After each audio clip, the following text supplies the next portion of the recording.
Guys, in today's video I'll talk about how to fix WhatsApp DP quality problem. So the answer is easy. Just go to the settings and then scroll down to the apps section, then go to the search and search on WhatsApp.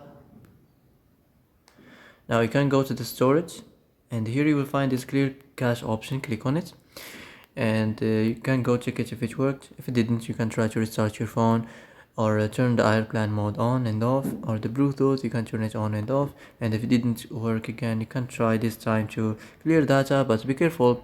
If you clear data, all the files and all the media and the chats and the messages will be deleted, so be careful if you want to clear your data.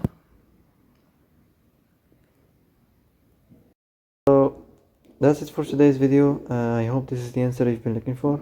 And if you like this video, don't forget to like and subscribe, and see you in the next video.